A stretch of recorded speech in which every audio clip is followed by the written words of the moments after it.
Hello and welcome to this hiring and recruiting training program, masterclass, whatever you want to call it, specifically designed for home service businesses. And this program is completely free. You don't need to put an email in. You don't need to sign up or do any of that stuff. Completely free. We wanted to give this to you to help you grow your businesses, gain some more time back, and all around be happier with your business. We hear a lot about how many companies are struggling to find great employees, or they have really high turnover, and that kind of plateaus them. And so we wanted to help you solve this by providing this totally free hiring and recruiting course. So my name's Jack, and I'm going to be walking you through this. At the end, we have all the freebies, all the downloads that you need that I mentioned in this course are going to be available totally free. Like I said, don't even need to put your email. We're just giving it all away. So who's this program for? So this is for any home service owner that just wants to hire better or more blue collar talent. And why are we doing this? What is this course designed to do? How can we build it? All that. What's the point? This course is designed to teach owners how to recruit better talent. I myself own a home service business, and a lot of times I felt like my company was just a revolving door for talent, and it got me a lot of times really frustrated with my business. And multiple times I thought I was going to throw in the towel. Don't get me wrong, there were really good times, but there were a lot of bad times too.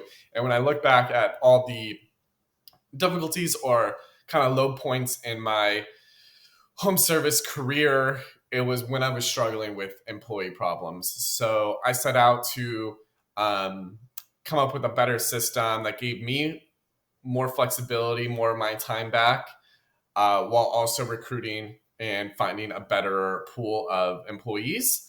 And this is a system we created, and it's worked wonders for myself. It's worked wonders for the people that we've implemented it for. And we're hoping that it can work wonders for you. So we're going to teach you how to recruit better teams. It's designed to give you back some time and some freedom, hopefully reduce the stress in your life. I can't tell you how many mornings I would wake up and kind of like dread checking my phone because I knew that there was probably going to be a text message from an employee saying that they weren't going to come in today. And so that for that reason, we're going to help you out, and then we're going to hopefully increase the money in your account. One of the things that I never really believed until it started happening to me a lot was how it's much more expensive to find a new employee than just keep the same one happy. Turnover costs thousands of dollars, not in necessarily,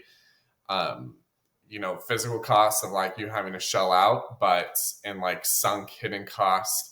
What is the opportunity cost that it takes to train a new person? You're losing all that momentum that you built. Maybe that means a vehicle is not going down the road, or you personally have to spend more time in the field to train someone. So there's a lot of hidden costs in regards to bringing on a new employee or employee turnover. So we're trying to bring some of that money back in your pocket. And then overall, keeping employees longer by hiring better employees is going to provide a better service to your customers. So we're looking to achieve all that today, and this is exactly how we're going to do it. So this is kind of our agenda for today for this course. It's a 9-part course, with the last one being I'm going to walk you through exactly step by step how to set this up. That's probably going to be in a video underneath this. But we're going to talk about shifting our mindset to an active approach to recruiting, crafting an employee avatar. And for this one, I have a worksheet for you. Overview of the recruiting funnel, what's needed to start, crafting an engaging job ad. I have a tool for you that uses AI to help you build a really attractive job ad, applicant tracking and applications, screening tools, characteristics of a good interview, and again, I have some of our interview questions that we like to use when we do this for other businesses, and then tying it all together is going to be our last section where we build out the whole system for you, so you can implement it yourself if you should like. Okay, let's get into section 1 here. Section 1 is all about shifting our mindset to an active approach when it comes to recruiting. I look at recruiting as something that needs to be done consistently, and you need to develop your recruiting muscles. And so a lot of times what I see when I talk with business owners or just, on Facebook or Twitter, wherever I'm looking, is what I call recruiting sprints. And these are, you have a sudden need to hire someone, right? Either you just grew and you're too busy and you're booked out 2 weeks and now you need someone. Congratulations, that's the best possible scenario. Or someone just left and now you need to find a replacement. And so what happens typically is all of a sudden you have a sudden need, right? Someone leaves without letting you know, or they put a 2-week notice in, doesn't matter. Or you're growing and you start the process from scratch. So what happens is you post a job ad and you maybe read some resumes and maybe ask them, do some phone screening or set up some interviews and, sit down for some interviews, and some people don't show up, some people do show up. You're spending a lot of time personally yourself or whoever you have doing it for you. And usually the process takes about maybe 3 weeks. That's a sprint. And then you stop. You make a decision, you hire someone, and then you stop. So that's a recruiting sprint. What I'm suggesting is that recruiting should be consistently being done, whether you have a direct need for someone or you don't. Recruiting should be active and an everyday activity to where you're building a database full of people that are going to be ready to work from you. So I almost think that it's better to start this recruiting process while you don't have a need for someone. Start talking to people, start, exercising those interview muscles, and start just getting your company name out there, getting people aware, and building that database of people. So that's what a consistent recruiting structure looks like. And then there's an active and a passive way to do that. A passive way to do that, in my opinion, is, and I know a lot of companies kind of do this for you, is where they build a job ad for you and they build a funnel, and hopefully someone shows up at the bottom of the funnel, and then you interview them and you can make a decision, right? So that's very passive. There's not a lot of interaction with the candidate as they go through the funnel. Really, you're kind of just setting, forgetting, hoping someone, sends you an email to schedule an interview or schedules an interview on your calendar, however you have it set up. The problem with this is that we're dealing with humans, and humans get stuck, while they do things. Life is busy. I know I used to kind of say to you, well, if they're a good employee, they won't get stuck. They can just follow directions and, they shouldn't need help. And I don't necessarily think that's true anymore. We're dealing with very human problems and we need a human touch to that. And when you work with a passive approach, you don't really get that. So you're getting candidates stuck in the funnel. And what that means is slower results due to the passive nature of the funnel. But the benefit, I guess, of the passive funnel set and forget is it requires less time of you. I suggest that we look at recruiting and dealing with these candidates that are giving you their contact information, that are applying to your job posts, giving you their contact information. I suggest that we treat them like you would a new customer, right? A new customer maybe submits a form lead and you contact them, you ask them a bunch of questions, you get them on your schedule, you follow up with them, make sure that they're going to be there for their appointment, you give them the estimate, right? Maybe they book on the spot, maybe they don't. But if they don't, you follow up with them, right? You don't forget about them and just hope that, they show up ready to hand you cash, or, maybe you try to automate the whole process of, a new customer submits a lead form. They usually, in my experience, don't just show up at the bottom with the quote in hand, ready to give you money. It requires a little more human interaction with that. And because of that, I'm suggesting that we treat our candidates, who are people, just the same. So an active approach to this, always hiring, regardless of open positions. Like I said, we're building that database of people, actively assisting candidates through the process. providing what we're going to call candidate support, right? If they have questions, if they, maybe can't complete a step, someone's there to assist them to provide candidate support. Remember, this is a first impression of your company to a new employee. Do you want to just let them fend for themselves, or do you want to help them and show that you care and show kind of a little glimpse of what working for you is going to be like? And because we're providing this support, more candidates are going to move through the funnel at a quicker rate, right? Just like back to my marketing example for new customers, you're spending all this money to acquire a customer. Maybe you're spending money to boost this job ad. These people are giving you their information. And so say a cost per candidate is $10. You're not going to waste that $10 by letting people get stuck in your funnel, right? Like, no, you want to make sure that they are going to produce a result at the end. So we want them to get through the funnel. That's why we're going to provide assistance through them. And again, to my final point, we're going to treat candidates like you would a customer. Okay, so that's section one. That's the active mindset to recruiting. Again, it's active. It's not a sprint. It's consistent, and we're developing those strong muscles. I like to look at the example of if you go to the gym, say your New Year's resolution is to go to the gym. You go for the first week in January, you work out, your muscles are sore, and then you stop.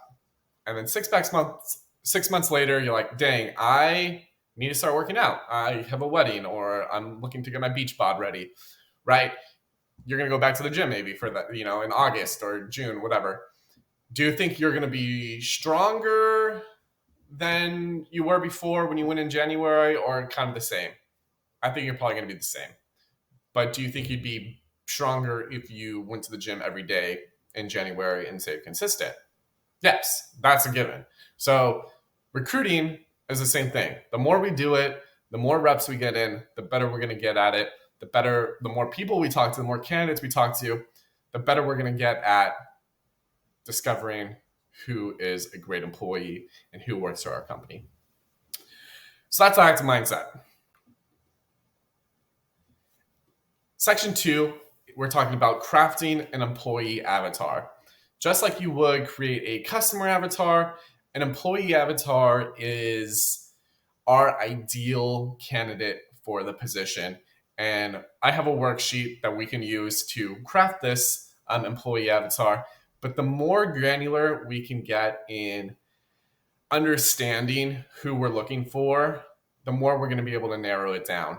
So when you're recruiting and you're looking through, sometimes thousands of applicants that you can get for a job, if you don't know specifically the traits, the physiographics of the candidate that you're looking for, you're going to have a really hard time comparing candidates to other candidates. We also use a screening tool, which I'll talk about in a later section, to help you, make an apples to apples comparison. But really, before we even build the job ad, build, the funnel, we want to think about who is our employee avatar. And so we can do this in 6 steps here. So first, what we need to do is we need to define the role and responsibilities. The second one, what we're going to do is look at your best performers. So if you have employees that have stayed around for a long time, that you trust completely, that show up every day, put in the work, and don't cause you a lot of headaches, look at them. What about them, their character, their personality, that makes them who they are, and use that to help you build your employee avatar. And then make observations like what type of person, just like looking at like a big picture of this employee avatar. Where do they hang out? What hobbies are they into? What, do they go to church? Do they go to the rock climbing gym? Where are they from? All like the demographic stuff. Make observations, look around you, do some critical thinking, and we'll add this to the worksheet to help you, create your employee avatar. Number 4 is identifying worker motivation and desires. What motivates this person to show up every day? What do they want out of a job or a company? Do they want a company that provides a lot of flexibility? Do they need to be home at a certain time? Do they just want steady income?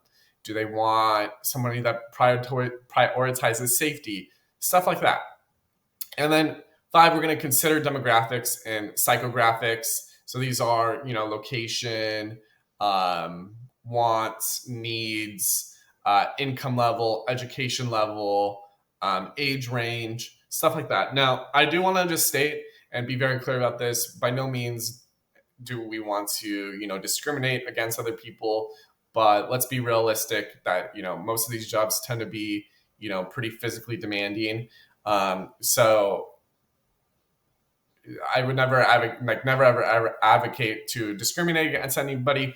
But when we're developing our employee avatar, this a whole thing is meant to tailor our messaging and tailor our funnel to attract those type of people that we want.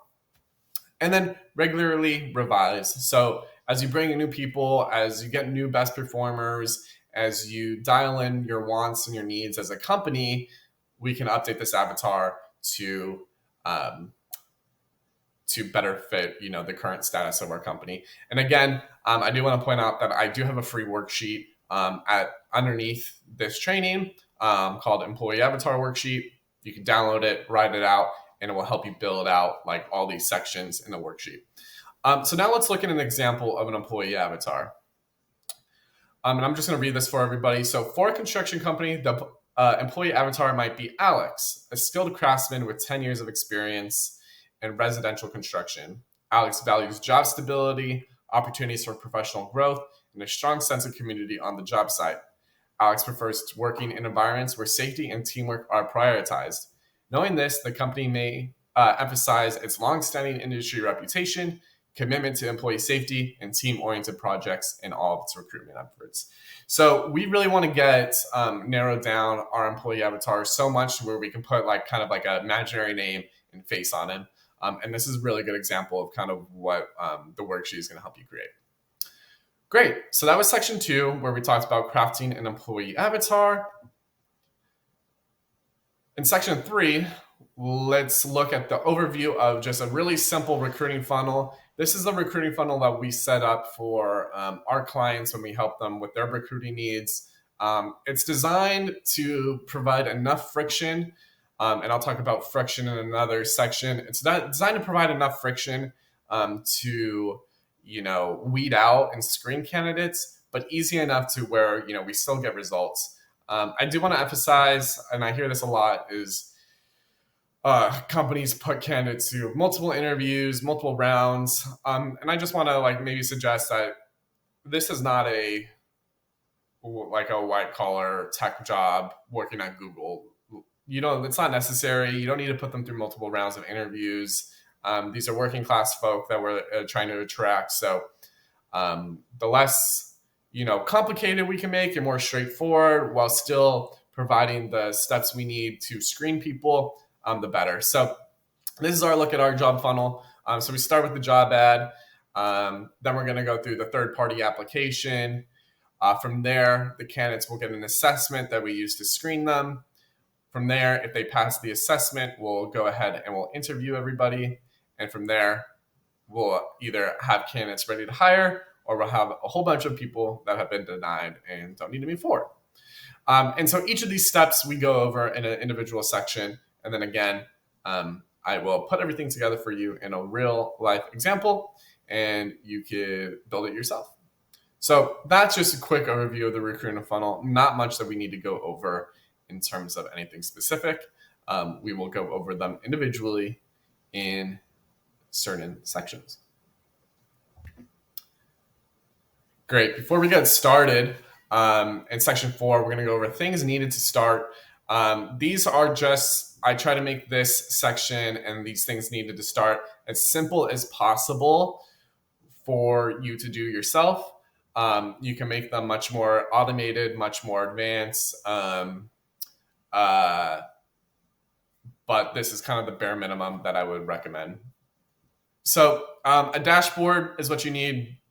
I personally use a lot of ATS systems, that's applicant tracking systems or software, use like Design to manage your applicants, and I really didn't use them that much. So um, I use Google Sheets. You can use something else. We'll talk about it later. But you don't really need to spend a whole lot of money to get a system like this going. And then again, I designed this to be kind of as cheap as possible for everybody. So a dashboard, you can kind of see the one that we use for our clients. Number two is a form builder. I'll go over this, but anything like Google Sheets or Typeforms, you can make it as fancy or as simple as you want. Zapier, I use this to automate stuff, and an Indeed account. There's multiple different job boards. I won't go into different job boards in this training. I would just recommend probably focusing on Indeed to begin with. That's where most of your applicants will come from anyway. So I like to simplify things, like I said, and focus on Indeed, maximize that before I get into other job boards. So for our purposes, we'll just talk about Indeed as our job board.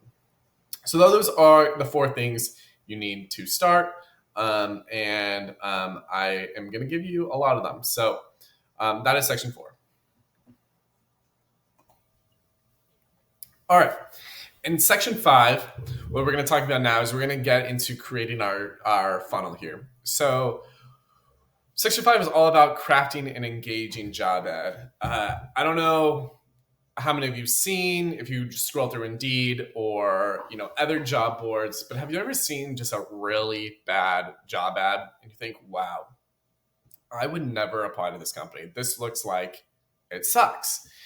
And that is absolutely what we want to avoid, right? And a lot of times, really the key thing about a bad job ad is companies will create a job ad with the company in mind. This is what we need. This is what the candidate must, be able to do. This is the requirements. Don't apply if you don't have it, right? Not really engaging and appealing to a candidate. And so what a good job ad does is, again, we treat this like any marketing that you would do for a customer, right?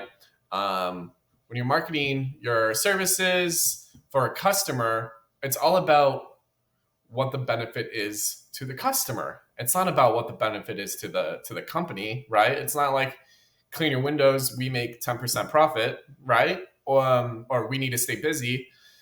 No, it's gain your free time by allowing us to do the work while you sit back and take care of things that are more important to you, right? It's about the customer. And so that's what a good job ad is. And we have a tool that's totally free for you that allows you to input all the details about the job, and you throw it into AI, and it reads all the things about your job, and it compares it to our actual knowledge base that we use for our customers of all the job ads that have performed well. We fed that into the AI. So what it's creating is job ads that have been proven to work, that are engaging, that are appealing, that we've used before, and it's writing them based on your description that you give it. So it's really cool. And in our walkthrough video, I'm going to show you exactly how to use that. So a good job ad should be appealing and engaging, focused on the ideal avatar. That's why we did the ideal avatar in our earlier section. It should hook the reader right off the bat, speak to the benefits received by the employee, and showcase your company's values and culture. So one of the things I always encourage companies to do is, because we're a small business, we don't need to be formal. We don't need to be like Google or Facebook or Amazon and be like, to whom it may concern, right? Like very stuck up and professional. Showcase if your company's about, team oriented or fun, or, my company has like a Hawaiian vibe to it. So I use a lot of like aloha and, mahalo type of language that to my job ads, because I want to showcase like what we're about. And one of the common things that I always got when I was, doing interviews for my own company is I always used to ask, what made you want to apply to our company specifically? And all the time it was, you guys just seem like so much fun because your job ad was so engaging. I got that literally probably every other interview. I would receive that. And so a good job ad overall speaks to the benefit received by the ideal avatar. A bad job is, like I said, it just lists roles and responsibilities. Must be able to climb a ladder, must be able to carry 50 pounds, must have a driver's license. By the way, we change light bulbs is like the roles, right? I focus on what the company is. We need someone that can work 40 hours a week, Monday through Friday, some overtime available. Really vague, doesn't speak to the company's culture, doesn't attract anybody. It's all about me, me, me. And what we need to do is turn a job ad to be all about the candidate. Ideally, the ideal avatar. Okay, so again, in our walkthrough, I'm going to showcase you how exactly you can do this while I putting in minimal amount of work. In section 6 here, what we're going to talk about is applicant tracking and applications. I have, for both of these, I have a free PDF for you. One, a database you can literally copy and use as yourself, and then an application with all the questions that we use that feeds into the database. All that is available for you completely free. So a database, we use it to track all candidates. Ideally, this is why we build it ourselves. It's easy to use. A lot of the applicant tracking systems that I used before, just convoluted and too much stuff, too expensive, and I never used it, and I was wasting so much money. So we use Google Sheets. It's free. You can also use Airtable if you want to be fancy, but really anything that connects with Zapier we can use. That's just going to automate a lot of the process for us. And then an application, we do an application on a third-party site. So what that means is we send all of our people that apply to our job postings, we send them to a type form on another website. The reason why we do this is our first, our second step of the funnel, but first friction point for candidates. And the interesting statistic that we found across all of our companies that we work with, no matter what the role is, no matter the location, is roughly, plus or minus a couple percentage points, around 65% of candidates that go to your job ad are so attracted to the job ad that they go to our third-party website to apply. Only 65% of them actually end up completing the application. And what this tells us is that 35% of our candidates that were drawn to our job ad enough to click on the application to see it were too lazy or not motivated enough to complete the application. So that 35% are people we don't want. So great, the friction point worked. But it's pretty interesting that kind of universally we're seeing 65% of people that view the job ad, go to the application, will actually complete it. So that's our first step. Here in the application, really what we're doing is we're just asking basic contact questions and a couple very rudimental screening questions. Are you authorized to work in the United States? Are you physically able? Do you think you could pass a background check? Do you have a valid driver's license? We do ask other questions just to let them showcase their personality and help us gain more feedback. But really at this base level of, I just have the application, we're really just looking for those four yeses on, can they pass a background check? Do they have a driver's license? Are they physically able? And are they authorized to work in the United States? So really preliminary screening questions here. We use a bunch of other screening tools to help us screen people further. We'll talk about that in the next section. Again, you can make this as fancy and as cheap as you want. So we use Typeform just because it looks good. But Google Forms, is free. And both of these connect with Zapier, so it's easy for you to automate. And again, we have the database available for download and application questions available for you to copy and use for yourself. In section 7, what we're going to talk about is our screening tools. So after, if we're looking at our funnel, we have the job ad. We talked about the job ad. We talked about the app, the third-party application that we use. 65% of those will complete it. Then what we do is all those that have completed and have passed it will get a assessment, and we use this assessment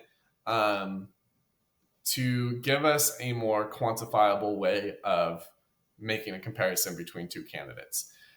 If you're just looking at a candidate as a whole, it's really difficult to compare one based off of their answers, based off their resumes versus another one. So much the fact that we really don't even look at resumes. For entry-level jobs like this, physical labor jobs like this, it's really not that important. Although the one thing that we do look for when it comes to resumes and looking for is we tend to like people that have already had kind of manual labor experience. The reason for this is it's really easy, not easy, nothing's easy, but it's easy to teach someone how to do the thing, right? It's easy to teach someone how to pressure wash, how to mow a lawn, how to, do whatever, you clean an air duct. And again, I know it's not easy, but those are teachable things. It's really hard to teach someone, grit, perseverance, sales skills, customer service skills. So we find that looking for people that have physical labor, working with their hands type of thing, typically they last better because it is a really big, I know from personal experience, it is a really big adjustment for people that have worked in an office their whole life and they're like, you know what, I want to switch it up. I want to do something with my hands. And then they're out in the hot sun in the summer, sweating and carrying heavy ladders. And they're like, what did I sign up for? So that's a hard thing to overcome. So that's what we recommend when it does come to looking at resumes to, search for something with someone with physical experience. But other than that, resumes are, in my opinion, kind of pointless. So we use, besides the preliminary screening tools that we talked about on the application, we use, a variety of screening tools to weed out and to analyze candidates on more of a numerical function.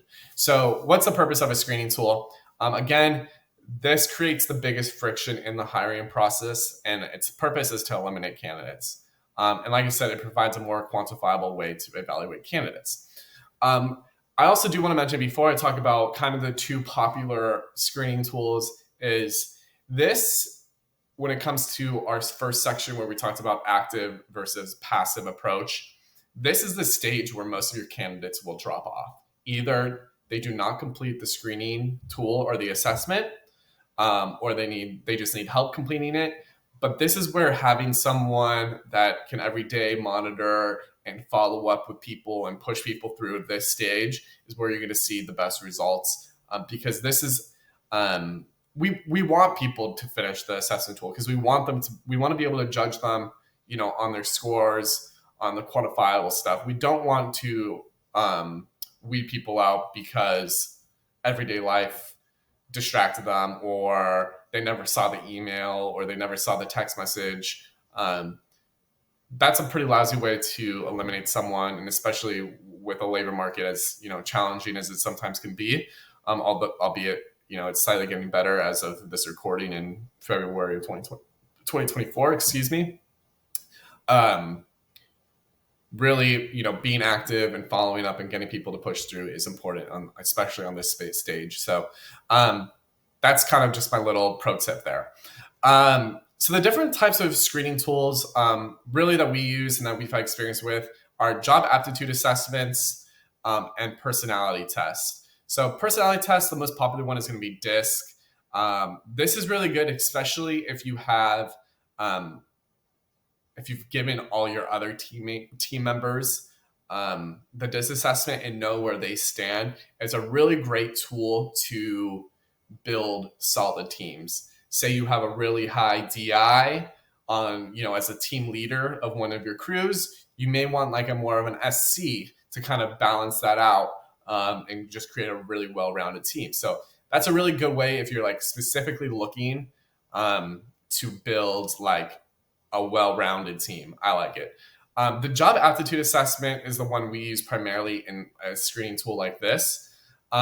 This gives us the most like apples to apples quantifiable way of judging a candidate. We use a tool called HireBus. It's really powerful, job aptitude assessment. So what it does is just like any other personality quiz or a tool, candidates will select certain like words or phrases that they think apply to them. And then it will rank the candidate on a scale of 1 through 10 on a bunch of different positions that you could have in your company. It could be general labor, it could be lead technician, it could be customer service, it could be CEO. You see their scores on how well they would kind of perform based off of like historical data and benchmarks of other people that were successful in those positions, how they would perform in those positions based off of benchmarks and what they said. So we like doing that. When we look at it, we look at a combined score. We call it the performance score of general labor. So if we're talking about specifically a general labor, field worker, we're going to look at their scores for 3 different positions. So their general labor role, that really just shows us how well candidates can follow directions and just, show up every day and do the work. Then there's a lead technician score. We use this because as small businesses, I'm going to assume that we want all of our employees to, want to grow with the company and take leadership roles as, they see fit. Not everybody's meant to be a leader. I understand that, but the more leaders we can put in our company, the better. And then we look at a customer service score as our final, metric to look at when it comes to our job aptitude assessments. Just because, as you're well aware of, a lot of this is just customer service skills. And this, again, goes to a lot of the soft skills that are really hard to teach. So if they score high enough on all 3 of those fields, then we will say, yes, this person is good enough to go to our interview stage, and that's when we'll interview them. So we use either DISC. I have used this before, and I do like it. We use HireBus now, and they're good. I believe they cost somewhere in like the $175 range per month if you want to do it. If you work with us, you don't need an account. Great. So that's screening tools. That's how we can make more quantifiable apples to apples comparison on candidates. And again, like I said, it does take kind of a human touch to get people through this stage. And we do a lot of follow-ups with candidates to push them through. In section 8, I want to talk about the characteristics, of a good interview. Here we have a free download of our favorite interview questions and our script that we use to conduct interviews. But really a good interview is a first impression of your company, or a first like in-person interview of your company. So you want to set a good impression. And with all marketing material, again, you want to make sure it's consistent. So you want to make sure that your interview is consistent with the job ad that you posted. And it's really important that we're not making stuff up and, deceiving candidates. Because if you do that and they show up to your company, there's going to be a problem, right? If what you told them is not true, then, they're going to be out the door pretty quick. So these are the 5 steps of a really good interview. So the first one's well prepared. Be ready, be on time, have the candidate's resume with them, have your questions ready, do your research on the candidate if you have follow-up questions for them. Be well prepared. The second one is structured. We give the same interview to everybody. We don't think it would be fair and easy for us to make a comparison against 2 candidates if we were to ask them each different questions. You're not getting, again, an apples to apples comparison if you're asking different questions. So kind of have a script, kind of have questions that's your go-to questions. And of course you can ask follow-up questions, which leads me to two-sided. The interview should be two-sided. It should be, obviously you're asking them questions, but let them ask questions about the company, about the role. One of the most common questions we get is, what does a typical day look like? Um, so follow up, have follow up questions, have good banter, have a conversation. One of the most important things that we look at when, and this is something we didn't create, but just kind of a mental question to ask yourself when interviewing with someone is would you be cool with sitting down with this person on a Friday night and having, a burger and a beer with them? If the answer is no and you wouldn't want to, hang out with them after work, you don't have to be friends with them. But if you wouldn't you know, invite them to sit down with you and have a conversation, then why would you want to deal with that every day at work? So I've been in situations where personally, I would show up and I'd be at my own company and be why? I don't even want to talk to this person. Why is he here? And then I would realize, wait, it's my decision, and I can, hire and, build a team of how I want to build a team. So that was kind of the framework. It's hey, would I be cool and want to sit down with this guy and just have a good conversation with them? And again, you don't need to be friends with them, but you do need to respect each other and get along with each other. So that's kind of the framework we use.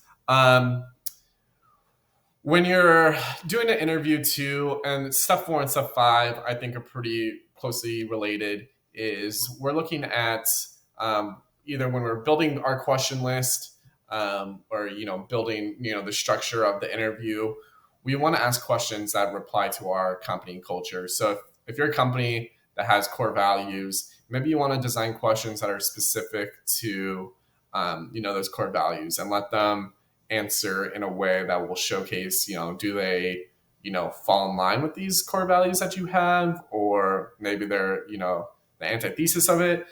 If that's the case, then you can get a pretty good idea of will this be a good company culture fit for us? So, and the step 4, all about, do they show up on time? Do they, look professional? Are they walking around in the interview if you do it in recorded? Do they look at you in the eye? Do they shake your hand? All that stuff that is, really difficult to teach is stuff that we're looking for in step 4. And then our just little tip that we recommend to everybody and what we do for ourselves is we prefer to conduct interviews virtually. This eliminates friction of interviews that, maybe they can't get to, maybe they have a current job and they're just looking to change, and, they would have to take a day off or whatever. Now they could do it on their lunch break, in their car on their phone. That's totally fine with us personally. So it eliminates friction by doing it virtually. And then the good thing is we can record them and upload them or you can upload them to your database. So that way, it is always beneficial if you have, managers, admin staff, to get other team members involved in the hiring process. And, the more people that you can get to watch an interview and be yeah, actually, I do think this would be a good person. The more input you can get, the better candidates that you'll be able to, actually hire. So that's our pro tip, is just we recommend virtually. Also lets you automate a lot of that interview scheduling stuff using tools like Calendly or Go High Level if you want to do it that way. Great. So that was pretty much at this point, at this late stage in the funnel, either you have enough, if you're doing this yourself, you have enough information to probably make a decision of whether you want to hire that person, or you're going to deny them. Maybe they passed all the screening tools, all the screening steps. They went to the interview and they're still not a good fit. When we do this for clients, we actually eliminate more people at this stage than we do previous stages, or than we do recommend people to move forward to say to a client, hey, we think this is a good fit for you. This is a good person. Maybe you should hire them. We deny more people at this stage than we push forward to, being approved to be hired. So those are the key characteristics of a good interview that we found. The last thing I want to leave you with before we tie everything together and before I showcase the full walkthrough is,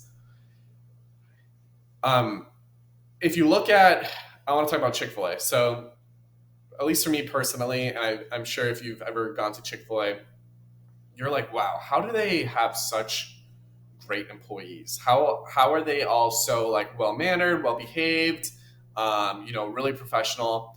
At least I think that when I go there, like, wow, what are they doing that attracts such great candidates? And I read this really interesting fact from a franchisee of a Chick-fil-A, and that is for every open position that Chick-fil-A has, they hire, they interview 50 people and will hire one. So 50 interviews to one job offering is what Chick-fil-A does. Do you think that if you interviewed 50 people, you would find one person or multiple people that would stand out compared to everybody else? Yes. Oftentimes, I think we're so rushed to make a decision, make a hire, that we interview maybe 4 or 5 people and like, okay, good enough. And then we wonder why, oh man, maybe I should have talked to more people. So that would be my challenges to you, is to interview and talk with as many people as possible. Even if you don't have an open job position for someone, what I say at the end of the job interview is like, if in this case we don't have we don't have a need for someone right now, what I would say to the candidate is, great, well, thank you so much, John, for joining me today for this interview. At this point, I have everything that I need to make a decision and to move forward. Currently, I don't have just a job opening like set to start immediately, but I will definitely in the future. So what I'm going to do is I'm going to keep a note on your account, on your profile, and when we're ready to make a decision, I will message you, and hopefully, we can get you started. That's kind of what we say to a candidate when there is no urgent need to hire someone. Great. All right, in section 9, I just want to tie this all together before we do our full walkthrough. So really, it starts off by, we're going to create an employee avatar. All these asterisks that you see here means that there's a free downloadable resource available. It will be at the bottom of this, just in the webpage of this video. I'll be in the bottom. Create an employee avatar. All of our marketing, our recruiting marketing, are going to be focused for this role, for this avatar. Then we're going to write an amazing job ad that speaks directly to the avatar. Again, we have an AI tool that you can have to build your own. Then we're going to collect all the candidate information in an easy-to-use database that we build by sending candidates off to a third-party application. 4, we're going to use a screening tool to create friction and to give us a apples-to-apples comparison against 2 candidates or multiple candidates. 5, we're going to consistently interview, build the muscle of interviewing people on a daily, weekly matter. Think of Chick-fil-A about how they will do 50 interviews for one position. And then 6, treat candidates like you would paying customers. This goes back to section 1, where, again, we talked about creating an active approach to hiring and recruiting, and providing support to candidates, and moving away from the set it and forget approach. Treat candidates like you would paying customers, and you will see better results. I totally promise that. In the next section here, this may be a separate video, but we will talk about, and I will showcase, like I promised, the full walkthrough of how you can set this up. And then I will also, as part of it, use all the resources that I gave you, and how you can use them yourself. So all the how-tos are going to be in the next video, and you can do this all your own. If you do need help, if after all of this, everything that I said, all the sections, again, like I promised in the beginning, this is designed and this is totally free to help you do it yourself. We want to see you succeed. The more you succeed, the more like your community succeeds, the more your family succeeds. That's our goal. We want you to hire better people, because for us, it's the most important thing that we could help you out with. It really breaks my heart when I talk to people and they're so stressed, they don't have enough money. Their family life is maybe a little shaky because they're working so many hours. And we want to help you out. Obviously, we do have a service that will do this completely for you. The benefit of working with us is we have professional recruiters on our staff that they do this all day, every day for you. So that whole section where I talked about active recruiting and interviewing, all that stuff, building the job ads, building the funnel for you if you're not tech savvy, administering the assessments, we do that for you. So we partner you with a recruiter that is trained in our system, that is trained in the home service industry. We onboard with you, we learn your company culture, what you care about, your goals. We build out your customer avatar based off of that stuff, and we'll build your job ad, and we provide assessments. And then really what separates us apart from other options out there is we conduct your interviews on your behalf. So we conduct interviews just as we would if you were doing them. But this way, you don't have to carve out time in your busy schedule to sit down with people. And let's be honest, people are flakes. People don't show up. So instead of you dealing with, no shows and people ghosting you, we'll deal with it ourselves. And so really the logic here is when we do it for our clients, what our clients are receiving is recruiters that do this every day and that talk to candidates from all over the nation, from all different service industries, and are able to make better recommendations because they do it so often. And they have seen, based off of our historical work with our clients, like what candidates, end up working the best for companies. It's been really interesting to see for ourselves is that across industries, across locations, we're all really similar and we're all kind of pulling for the same candidates. So we've gotten really good at, being able to identify them. And so we're your partners in recruiting. If you want this done for you and you want a recruiter and a partner by your side and helping you, recruit the best team you can, visit homeservicehelpers.com. We can hop on a demo call. I can show this to you and, we can help you out and work with you one-on-one. But again, everything else in this course is free if you want to do it yourself. And we hope you do it. We hope you implement it and we hope you're really successful. So thank you so much for watching this recruiting and hiring course. We hope you found some benefit to it, learned something new, and are able to take your business to the next level. My name is Jack. Thank you again for your attention, and we hope you crush it.